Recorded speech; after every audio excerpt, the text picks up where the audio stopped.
Budak-budak Gen Z memang tak kenal lah ini apa. Tak kena pingu punya. Memang Benji tu lambai kat Mina. selamat Aminah. Betul dia Aminah. Bubur ikan lele. Aminah nak tengok penguin lagi tak puas ke? Dalam ni ada juga, tapi ni indoor je lah. Aquarium Park tu dia tingkat 4, pukul 10 pagi sampai 10 malam. Tapi baru. Proses masinkan air pun nak tengok ke? Bersama ayah. Bersama ayah. Mina tengok tu crayfish. Mina tengok ah. Mina tengok Dori. Mina tengok ah. Tengok pingu ni. Pingu pingga. Pingu pingga.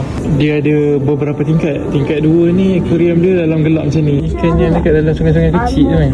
Aquarium. Ikan kecil. Yang ni sepat lah ni. Macam-macam ikan lah Mina, kecil-kecil. Dia bukannya ikan. Dia ikan lah. Oh ikan, tapi dia macam tu.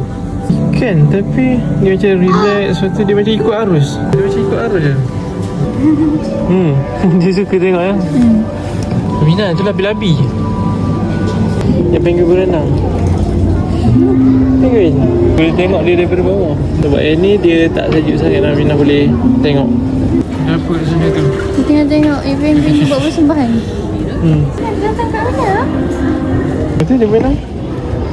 Dia Mina, dia Mina.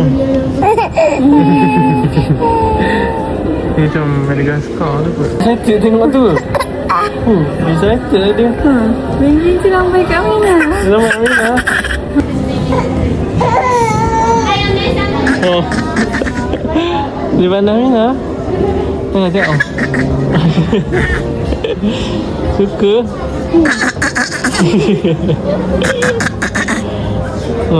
Dia suka lah. Tengoklah Aminah belajar. Nanti cari buku. Jellyfish lah. Dalam macam tu je. Tapi kuasa Allah, dia boleh hidup tengok. Apa yang Aminah explore daripada tadi ni? Aduh. Jangan buat macam tu. Ini ada jellyfish. Dia ada tempat lepak-lepak lah. Tengok macam dalam laut tu. Sukalah ayah tengok dia explore. Tengok dia memang galit lah. Budak-budak Gen Z memang tak kenal lah ini apa. Tak kena pingu punya. Memang tak kenal pingu lah. Aminah kena kenal lah. Jangan macam budak-budak sekarang tak kenal. Itu ada baby tu ada baby. Dia dah lama tu. Sebab tu kalau kau umur 30, 40, memang kau akan kenal punya lah. 2 kali tengok penguin tak kecil ni.